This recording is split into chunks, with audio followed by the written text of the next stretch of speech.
about the March Madness that is going to be going down because, as I mentioned earlier, all the teams are going to go and they're going to play their interconference tournaments. Now, if they haven't played them already, because this stuff has been happening like throughout all the entirety of this weekend. Like we saw the women's team win a bunch of games in the Big East. We saw Caitlin Clark win in her conference. We saw Angel Reese lose in their big game as South Carolina ended up finishing the season flawless yet again. But that's on the women's side. So now we're going to talk about the men's side and what's expected of them. So first, we're going to talk about the very big conference, which is the ACC tournament.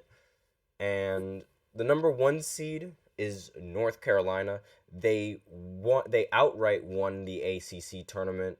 The ACC season, pardon me. And by defeating Duke last weekend. However, they're only a slight betting favorite, like according to these stats that I'm looking at right now. They're only a slight favorite over in the state rival, because outside of Duke, UNC and Clemson and like some other teams in the conference, they may be sweating on Selection Sunday. If they don't perform well this week, they better hope to God that they get picked. Like if the stars align though, we could like see a third showdown between Duke and North Carolina for the ACC crown, which would be absolutely ridiculous. So, the overwhelming favorite for a lot of these analysts a lot of these college analysts pick Duke. Like that seems to be the overwhelming favorite for a lot of these guys. And an overwhelming sleeper pick for a lot of these guys is Clemson. So that makes sense. Like, I mean, I'm very surprised that a lot of people would rather like, and even in the betting odds, like Duke is still the favorite, despite the fact that North Carolina beat them and won the regular season. So there's a lot of doubt with North Carolina, and there's a lot of hope for Duke. Obviously, if you guys pay attention to college, you know that Coach K is no longer a coach on the team no more. But as we've seen, it doesn't really matter because, you know, if they can keep getting the prospects that they need, and they have the highest odds of winning the ACC tournament right now. And again, like all the other teams that like have a chance, the only other team that really does have a chance to like upset a bunch of teams is Clemson. And North Carolina, it's sort of expected that North Carolina just ends up running away with it along with Duke. We're probably going to see them match up against each other yet again for the crown and for the finals of this tournament. And the next, let's see, what other teams can we talk about? What conference should we go into? Let's go into the Big East. Let's talk about the Big East. So UConn won its first outright Big East regular season title in 25 years, which is pretty surprising because since in that span of 25 years, they've won 5 national championships. And they're the odds to like win they're obviously the odds to win this to win in the tournament, and they are also like the favorites to win it all, seeing as how they won it all last year.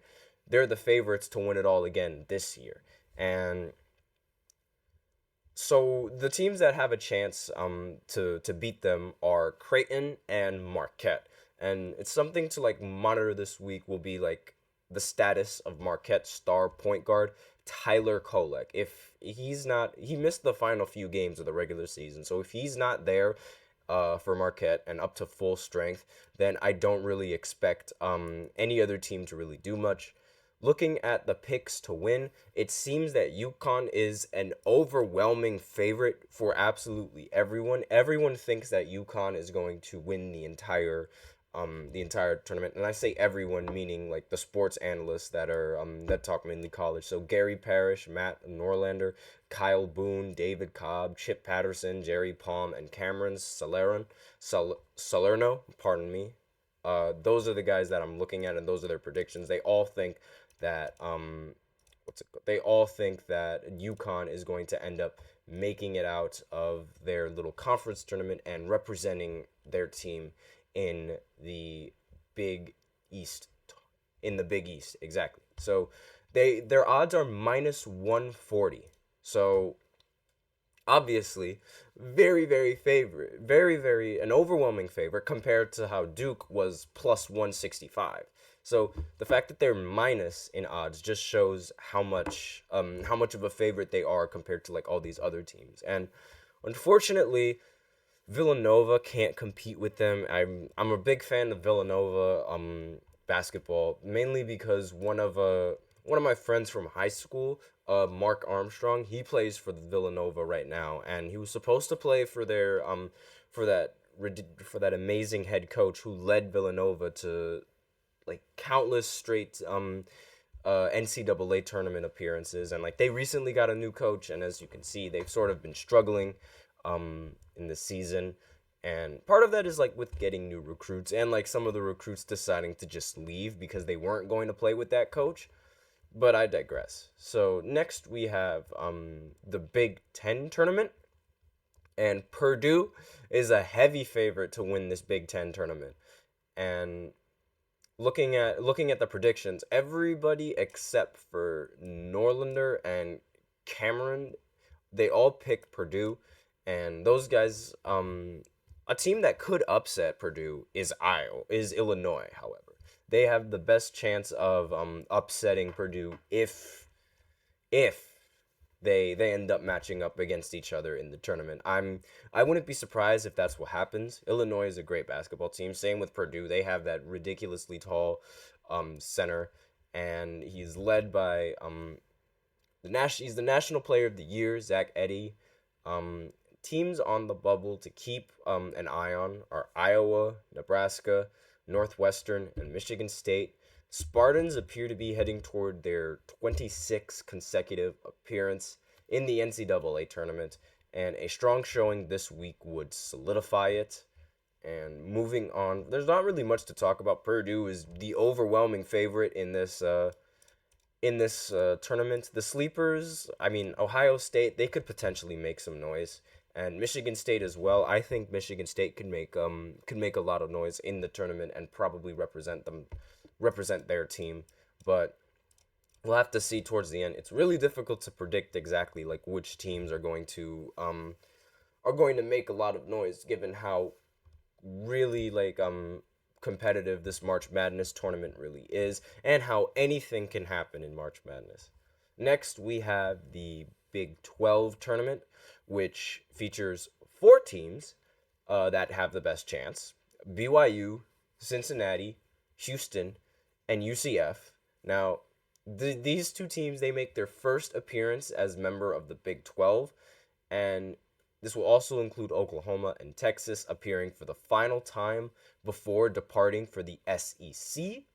So, with that in mind, the picks to win are a little bit crossed between Baylor and Houston. So, it's between both of those teams to win it all. I think Houston is going to be the one that ends up winning it, but again, it's really difficult to tell with this March Madness stuff, because again, anything can happen. And when anything can happen, it becomes much more difficult to predict. Even with the betting odds, there's still so many things that could go wrong. There's so many things that could just impact the team. And I think one of the biggest things that impacts a lot of these players is pressure. And that doesn't really get mentioned much. I think a lot of these college students, they get pressured a lot of the time. And the pressure, and it makes sense, because being the best team going into a really big tournament, you're expected to play well. And it's you constantly have that thought ringing in your ear, there's so many people watching me right now, and it's we got to perform. And if you don't perform, you end up being embarrassed and all that stuff. And I feel like this is what happened to the players of Purdue last year, losing to a random team from New Jersey. Let's go New Jersey. But I mean, seriously, like the team from New Jersey, they had zero pressure going into this tournament because it's like they had nothing left to lose. So when you have nothing to lose, that makes you the more dangerous team. And it's the reason why like St. Peter's went on that run, because in their mind they didn't have anything to lose after beating the University of Kentucky, and they just kept rolling from there. I also should mention that this will be the final Pac-12 conference tournament with full membership, because Oregon, UCLA, USC, and Washington are going to be joining the Big Ten. Arizona, Arizona State, Colorado, and Utah will become members of the Big 12, and Stanford is going to be leaving in favor of the ACC. So those are some of the teams and like some of the conference differences that are going to go down next season and what we're expecting of next season. I personally believe that very soon we are going to be looking at a world of college basketball where there is just the Big Ten. So every team is going to be either in the Big Ten, which is honestly ridiculously weird, because no, the Big East, pardon me, because a lot of these teams, like, I mean, like, it's called the Big Ten, but there's way more teams than just 10 on them anymore. So it's going to be a little bit weird calling that division the Big Ten, but we'll see how it goes. We'll see which teams decide to keep joining, and like if they decide to keep adding teams to the Big East, to the Big Ten, all of that. Now let's move on to the Midwest tournament. Now, Utah State, they earned the number 1 seed, knocking off New Mexico at home in the final game of the regular season. And San Diego defeated Utah last season in the conference championship game.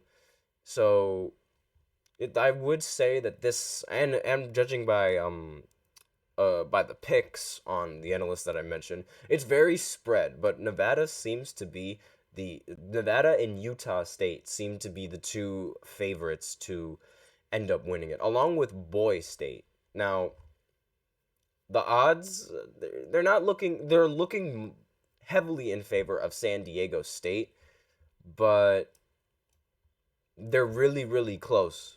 The odds with San Diego State, Utah State, Nevada, they're all really, really close. So it's anyone's ball game up in this point. Next, we have the Pac-12, and this is probably going to be the last dance for the conference champions, and it's happening this week in Sin City. Arizona hasn't lost back-to-back games under Tommy Lloyd, under their new coach. They have not lost back-to-back games, so hasn't lost a game in Pac-12 tournament play since he took over in 2022. The Wildcats and Washington State are the top 2 finishers of the Pac-12. Well, the top finishers of the Pac-12, excuse me. And they're the only teams locked into a berth in the NCAA tournament, no matter what happens. Now, with that being said, which ones are the favorites? It seems that Arizona is a very overwhelming favorite in this one. And a sleeper pick one of the sleeper picks that could end up winning is between Utah and USC. Now, a little bit odd that they decided to put USC there, but imagine if we see Bronny in the NCAA tournament. That would be pretty funny. But regardless, we have Arizona. Their odds are negative 155. So if you're going to place bets, honestly, you might want to place bets on Arizona. Even though I don't really recommend placing that many bets when college basketball rolls around.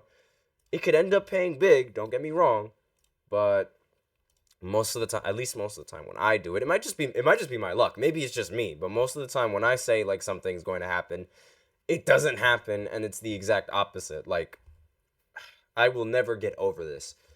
Purdue losing to Jersey. I keep bringing that up every single time because that completely messed up my bracket. It messed up everything in my bracket and I got the entire first round right except for that one. And that was it. And I'm sure that like that's happened to a lot of people, but it's like I am still really upset that it was Jersey that ended up knocking them down as opposed to like some other good team. Like it's infuriating, but I digress. Now, next we have the SEC tournament, and days after winning the SEC regular season title, the number one seeded Tennessee lost at home to Kentucky in a huge upset. So now it really seems like the SEC is anybody's game right now. And a lot of people they had the University of they had Tennessee winning it all at first.